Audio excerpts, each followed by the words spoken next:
Bonjour, nous sommes le 4 novembre 2025 et je vous propose un nouveau bulletin d'information en Ukraine. Le président Zelensky a annoncé l'arrivée en Ukraine d'un nouveau système Patriot en provenance d'Allemagne, et cela pour renforcer la défense aérienne ukrainienne, déjà mise à mal par les Russes et qui est en plus sollicitée quasiment tous les jours. Direction, sans plus attendre, la carte où il y a eu de nouvelles frappes ukrainiennes sur le territoire russe. Tout d'abord, ici, nous avons une centrale thermique qui a été touchée dans l'oblast de Bryansk, plus précisément dans la ville de Orel. Et ensuite, en bordure de la mer Noire, ici, c'est un terminal pétrolier, précisément le terminal pétrolier de la ville de Tuapse, qui a été touché par un drone ukrainien ici dans la journée du 1er novembre. En Ukraine, ici, dans la région de Tcherniv, c'est un Buk M1 de l'armée ukrainienne qui a été détruit le 3 novembre, qui a été donc détruit par un Lancet, ici exactement dans ce champ, au sud-ouest de la petite commune de Privilny. Direction le front de Soumy, on note une modification des zones de contrôle en faveur des Ukrainiens, ici au nord du village de Kindrativka, en direction du village de Kostiantynivka, où une position ici de l'armée ukrainienne a été attaquée par des drones kamikazes russes dans la journée du 29 octobre. Et ces événements ici ont eu pour effet de modifier ici la zone de contrôle en faveur des Ukrainiens entre ces deux villages. Et le village de Kostiantynivka, qui était précédemment sous contrôle russe, est actuellement disputé. En termes de géolocalisation de matériel détruit, ici nous avons un BMP ukrainien qui a été endommagé et abandonné dans la journée du 29 octobre. Direction le front de Kharkov et plus précisément donc dans la ville de Vovchansk, pas de modification des zones de contrôle. Par contre, on note toujours ces éléments d'infanterie russe qui continuent donc leurs attaques et leurs infiltrations. Ici, nous avons plusieurs positions de l'infanterie russe qui ont été bombardées, notamment les 1er, les 2 et 3 novembre. Notamment ici ce bâtiment qui a été d'abord bombardé par l'artillerie ukrainienne et ensuite attaqué par des drones ukrainiens les 2 et 3 novembre. Et dans cette journée du 3 novembre, ici, des éléments d'infanterie russe ici ont tenté de franchir ce pont ici donc sur la rivière Vovcha, pont qui est détruit comme vous pouvez le voir ici, et les fantassins russes ici ont été pris à partie par des drones kamikazes ukrainiens. Les forces aérospatiales continuent de soutenir les attaques terrestres, puisqu'ici des appareils russes sont bombardés des positions ukrainiennes avec des FAB dans la journée d'hier. Et en termes de géolocalisation de matériel détruit, nous avons là un T-64 qui a été détruit par un drone kamikaze russe dans la journée du 30 octobre dans la forêt ici au sud du village de Izbitske. On se déplace sur le front de Louhansk. Ici, dans la partie nord de ce front, le village de Kamianka est maintenant passé sous contrôle de l'armée russe et ces derniers ici ont sécurisé plus de 10 km² de terrain dans ce secteur. On se déplace vers le sud en direction donc de la ville de Kupiansk où les Russes continuent d'augmenter la pression dans le centre de la ville. On constate toujours ici la présence de fantassins russes qui sont bombardés maintenant dans la partie sud de la ville. Les forces aériennes ukrainiennes tentent de freiner ici l'avancée russe, notamment ici en bombardant le secteur avec des JDAM dans la journée du 26 octobre. Et l'information de cette dernière semaine, c'est qu'il y a actuellement des tentatives ukrainiennes de couper le saillant russe au nord de Kupiansk, puisqu'il y a eu plusieurs attaques dans ce secteur. J'en avais déjà mentionné dans la précédente vidéo, ici exactement. Et dans la journée du 2 novembre, nous avons ici deux géolocalisations. Tout d'abord, une position ukrainienne qui est attaquée par des drones kamikazes russes dans la journée du 2 novembre. Donc on se situe au nord de la ville de Kupiansk et à l'est donc de la commune de Moskovka. Et ensuite, nous avons ici deux blindés ukrainiens, précisément deux M113, qui ont attaqué donc depuis le nord, depuis le secteur de Chapkivka-Mana. Ils ont emprunté ici cette bande forestière et ils ont été ensuite interceptés par des drones russes dans ce secteur exactement. Sur la vidéo, un des deux M113 est immobilisé. Des soldats ukrainiens débarquent de ces derniers puis sont également attaqués par des drones kamikazes. Donc ce secteur, je l'ai passé donc maintenant dans la zone grise puisqu'il est actuellement disputé et il était précédemment sous contrôle de l'armée russe. Et ces informations ici ont eu pour effet de passer le terrain au sud-est de Mala-Chapkivka sous contrôle des Ukrainiens. Donc voilà pour la situation donc sur Kupiansk. Ensuite, on se déplace vers le sud et là on note une avancée des Russes, avancée assez significative, puisque ici on parle plus de 20 km² de terrain qui sont passés sous leur contrôle dans le secteur de Lozova-Zeleny-Aï. Ces avancées donc ont eu lieu ces derniers jours et ici une position fortifiée est passée sous contrôle de l'armée russe donc depuis ce matin même, et ces derniers sont même arrivés dans le village de Borivska-Andrivka. Se situe donc pour rappel bien au sud de la ville de Kupiansk, qui est ici, secteur ici qui est passé sous le contrôle de l'armée russe. On se déplace à présent sur le sud du front de Louhansk. Il n'y a pas eu de modification. À noter qu'au sud-est de Novie, ici, on a un MTLB russe qui a été détruit le 15 octobre par un drone kamikaze. Mais mis à part ça, pas d'autres infos. Sur Liman, on note toujours ici une présence de l'armée russe à l'est de la ville. Ici, une de leurs positions a été attaquée par des drones kamikazes ukrainiens le 29 octobre. Et dans la ville de Yampil, précédemment, c'était des positions russes qui avaient été bombardées dans la partie est. Et cette fois-ci, ce sont des positions ukrainiennes qui ont été bombardées à l'est de Yampil le 1er novembre, ce qui suggère ici une contre-attaque locale des forces armées ukrainiennes. Donc à l'est de Yampil. Pour rappel, Yampil se situe au sud-est de Liman. Liman qui est la principale ville ici, dans cette zone. Et avant d'aller sur le front de Siversk, ici nous avons un Humvee de l'armée ukrainienne qui a été détruit par un drone kamikaze russe le 28 octobre.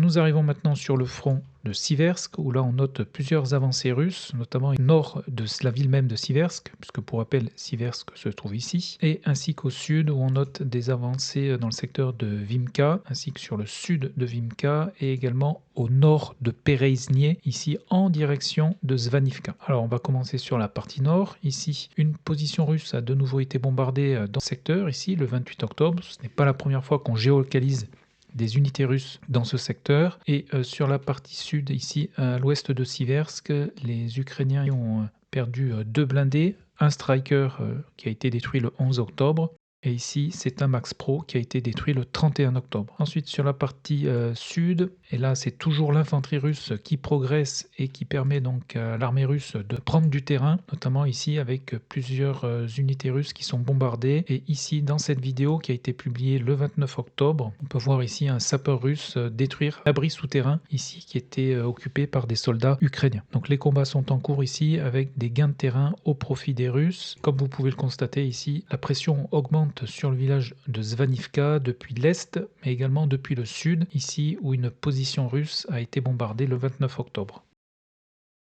Et dernière info sur fond de Siversk, ici où nous avons une infanterie russe qui a été bombardée hier dans la journée, ce qui a eu pour effet ici d'étendre la zone grise et de passer ce secteur sous contrôle russe. Donc ici, kilomètre carré, c'est mieux. À Chassifiar, pas d'informations. Par contre, sur le front de Kostantinivka, là également, on note des avancées russes sur la partie sud, notamment ici et ici. Sur la ville même de Kostantinivka, 2 géolocalisations ont été réalisées cette semaine. Une première ici, où on peut observer la carcasse d'un sénator détruit le 17 octobre. Et sur la partie sud de la ville de Kostantinivka, ici, dans la vidéo qui a été publiée le 2 novembre, on peut voir un Léopard 1 en feu. Concernant la ligne de front, les positions russes ont de nouveau été bombardées le 29 octobre dans le sud-est de la ville de Kostiantinivka. Ensuite, si on se déplace un petit peu vers l'est, sur cette bande forestière, ici, 2 positions des 2 armées ont été bombardées. Donc dans un ordre chronologique, ici, le 29, c'est une position ukrainienne qui a été bombardée, et le lendemain, ici, c'est une position russe.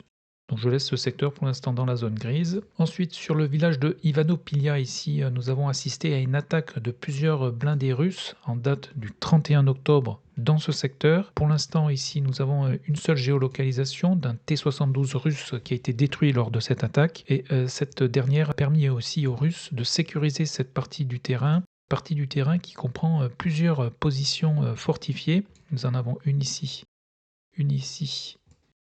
et une ici, et donc suite à ces informations, ces 3 positions fortifiées sont actuellement en contrôle de l'armée russe. Il y a une autre position fortifiée ici sur laquelle je ne sais pas qui contrôle actuellement cette dernière. Et dans le village de Nelipivka, ici, toujours une présence russe, puisqu'une de leurs positions ici a été attaquée par des drones kamikazes hier dans la journée. Donc secteur dynamique ici au sud de la ville de Kostantinivka. Nous arrivons maintenant sur le front de Pokrovsk. Alors dans la dernière vidéo, je vous avais annoncé une nouvelle attaque mécanisée russe en date du 27 octobre. Et suite à cette attaque massive de blindés russes, de nouvelles géolocalisations ont été réalisées, essentiellement entre le 25 et le 28 octobre. Géolocalisation donc de matériel russe détruit, et vous pouvez ici vous rendre compte de l'ampleur des pertes russes, mais aussi des blindés qui ont été engagés donc dans ces attaques. Donc ici, vous avez plusieurs géolocalisations de blindés russes qui ont été donc détruits ou endommagés donc dans cette fameuse attaque du 27 octobre. Donc comme vous pouvez voir, le nombre est très important pour des gains quasi nuls cette dernière semaine. Par contre, ce qu'on a noté ici, c'est que l'infanterie ukrainienne a été bombardée ici le 2 novembre à l'est de Novié-Chakovié, ce qui sous-entend ici qu'il n'y a plus de liaison entre les unités russes qui sont isolées maintenant sur le nord et la partie sud qui est sous contrôle de l'armée russe. Et le village de Nové-Chakovié ici est passé sous contrôle de l'armée ukrainienne cette dernière semaine. Et donc sur cette partie nord du front de Pokrovsk, ici, la situation dans le secteur de Volodymyrka n'a pas évolué cette dernière semaine malgré l'attaque des blindés russes. Donc je vais zoomer un petit peu pour vous montrer ici les pertes qui ont été enregistrées justement dans cette attaque côté russe, donc qui ont été géolocalisées et documentées. Sur Dorojnie, ici, nous avons un Novator ukrainien dont la carcasse a été filmée le 16 octobre. Et nous arrivons maintenant sur la ville de Pokrovsk. À Pokrovsk, une contre-attaque est actuellement menée par les forces ukrainiennes et depuis le 1er novembre, ce sont les unités de la direction principale du renseignement du ministère de la Défense ukrainien lancé une opération de sécurisation à Pokrovsk. L'objectif est d'y éliminer les groupes de combat russes qui y sont actifs et cette opération est placée sous le commandement direct du lieutenant-général Kirilo Boudanov, chef du renseignement militaire ukrainien. Néanmoins, et au vu des dernières géolocalisations et informations provenant de la ville de Pokrovsk, cette contre-attaque et à ce jour ne semble pas porter ses fruits. La ville de Pokrovsk, où la situation de la garnison ukrainienne ne cesse de se détériorer, comme vous pouvez ici le voir, avec des nouveaux gains de terrain au profit des Russes, non seulement sur la partie nord-est, mais également sur la partie est, sud, et dans la ville même de Pokrovsk, où les Russes ici ont maintenant atteint et quasi contrôle du centre-ville de la ville de Pokrovsk, et cela malgré la contre-attaque de l'armée ukrainienne depuis le 1er novembre sous le commandement du général Boudanov, opération au cours de laquelle des Black Hawk ont été utilisés, donc des UH-60, au cours desquels ici ils ont déposé en date du 31 octobre 2 groupes de combat dans ce secteur. Je dézoome pour bien vous montrer, on est à l'ouest de la ville de Pokrovsk, et ensuite les groupes de combat qui ont été débarqués ici ont été assez rapidement pris à partie par des drones kamikazes russes. Et comme vous pouvez le voir ici, dans la ville de Pokrovsk, c'est encore et toujours des positions russes qui sont bombardées ou bien attaquées par des drones kamikazes ukrainiens, ce qui suggère ici une avancée significative de l'armée russe dans la ville de Pokrovsk. Et il y a même des vidéos ici, par exemple en date du 29 octobre, où on voit des fantassins russes progresser sans opposition, tout comme une géolocalisation qui a été réalisée hier, ici, dans laquelle on voit plusieurs fantassins russes progresser dans ce secteur ici, sans être pris à partie, ni même rencontrer d'opposition ukrainienne. Et pour rappel, il n'y a actuellement plus qu'une seule route pour venir ou sortir de la ville de Pokrovsk. Je l'ai matérialisé ici en orange. C'est la seule voie donc pour les Ukrainiens pour pouvoir approvisionner la garnison ou pour pouvoir s'en extraire. Et quand on dézoome ici, on se rend compte que la situation est quasi critique pour la garnison ukrainienne et qu'il est temps maintenant d'évacuer. Sur la partie est de la ville, là également, les Russes ont intensifié la pression sur les défenseurs ukrainiens, avec notamment de nombreux blindés qui ont été perdus dans de nombreuses attaques. Au sud de la ville de Mirnorad, ici, en date du 29 octobre, ici, 4 soldats ukrainiens sont tombés dans une embuscade alors qu'ils étaient en train d'entrer et d'investiguer une habitation. Ils ont été pris à partie par des tirs d'armes légères et dans la vidéo, 4 soldats ukrainiens ont été tués ici. Et ensuite, le 3 novembre, ici, on peut observer des fantassins russes progresser dans ce quartier ici, sans opposition, là également. Donc avancée rapide des Russes cette dernière semaine sur la garnison donc, de Pokrovsk-Mirnorad. Et en termes de géolocalisation de matériel détruit, donc nous en avons ici plusieurs blindés russes qui ont été détruits dans ces différentes attaques.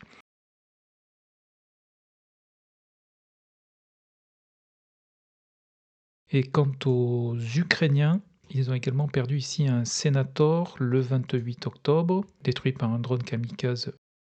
Et ici, là, c'est un M1117 qui a été détruit par un drone kamikaze russe également. Donc voilà la situation donc sur Pokrovsk, où malgré l'intervention des unités de Boudanov, la situation continue à se détériorer rapidement pour les forces armées ukrainiennes. On se déplace maintenant un petit peu plus vers l'ouest, dans le secteur de Oudachnie. 2 blindés ukrainiens ont été détruits et documentés. Nous avons tout d'abord ici un BTR-4 qui a été détruit le 2 novembre par un drone kamikaze. Et ici, à l'est de Oudachnie, dans une vidéo qui a été publiée le 1er novembre, on peut voir ici la carcasse d'un BMP-1 ukrainien. Et les forces aérospatiales russes ici ont bombardé ce secteur le 29 octobre. Nous arrivons maintenant sur le front de Dnipro. Il n'y a pas eu de modification des zones de contrôle sur la partie nord. Par contre ici nous avons quelques géolocalisations. Donc sur le nord du village de Yalta, 5 blindés ici sont immobilisés et détruits. Et parmi ces 5 blindés, nous avons un Kirpi qui est visible ici, donc de l'armée ukrainienne mobilisée et détruit. Et en face de lui, qui lui font face et qui ont tenté ici de franchir cette rivière et qui se sont embourbés dans cette dernière, on peut observer donc 2 BMP russes et 2 T-72 russes, donc immobilisés et ensuite détruits par l'artillerie ukrainienne. Pas de modification sur la partie nord et sur la partie sud ici.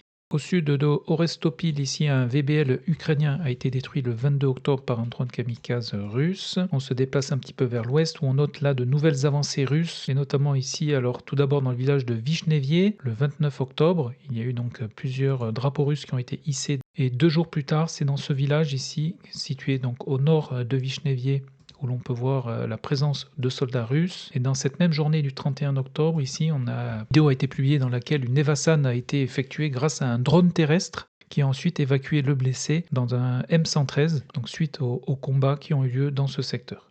Donc on peut voir ici la combinaison entre un drone et un blindé pour l'évacuation de blessés sur la ligne de front. On continue, avancée russe ici entre les villages de Privilia et de Pavlivka ici, où les Russes ont sécurisé le terrain jusqu'à la rivière Yanchour que vous pouvez voir ici. Donc la partie est est maintenant sous contrôle de l'armée russe. Ils ont d'ailleurs ici hissé un de leurs drapeaux. Et ensuite sur la partie sud du front donc de Dnipro, nous avons également ici des gains de terrain au profit des Russes et des géolocalisations de matériel détruit, avec ici un M113 qui a été endommagé et abandonné, et ici un peu plus haut un Humvee qui a été détruit le 28 octobre par un drone kamikaze russe. A noter que les forces aérospatiales russes soutiennent toujours les unités au sol, ici en bombardant ce secteur, ici par exemple avec une puissante explosion qui a eu lieu le 31 octobre. Donc on parle souvent des avancées de l'infanterie russe, mais il ne faut pas oublier que l'infanterie russe est également soutenue de manière intensive par les forces aérospatiales russes, et notamment avec des FAB qui permettent donc à ces bombes guidées d'être larguées loin de la ligne de front et qui ne représentent pas des coûts élevés pour l'industrie russe. Nous allons terminer maintenant cette vidéo avec le front de Zaporizhia. Il n'y a pas eu de modification donc des zones de contrôle cette dernière semaine. À noter ici qu'un canon automoteur Bodana a été détruit le 19 octobre par un drone kamikaze russe. Et au nord-ouest de Plavny, une unité de reconnaissance russe ici a été attaquée par des drones kamikazes le 27 octobre à une distance assez lointaine de leur ligne. Donc voilà pour les informations donc essentielles au 4 novembre 2025. Donc en résumé, les avancées russes les plus significatives ont été observées sur les fronts de Luhansk et de Dnipro, où plus de 30 km² de terrain ont été gagnés par les Russes sur ces 2 fronts. Les Ukrainiens mènent actuellement une contre-attaque au nord de Kupiansk dans l'espoir de couper le saillant russe et les unités russes qui se rapprochent toujours du centre et maintenant du sud de la ville de Kupiansk. Et enfin, la situation sur Pokrovsk est de plus en plus critique pour l'armée ukrainienne, malgré ici l'intervention des forces de Boudanov pour tenter de soulager la garnison. Voilà, et bien écoutez, je vous souhaite une excellente journée, je vous donne rendez-vous dans une prochaine vidéo, prenez bien soin de vous et à très bientôt.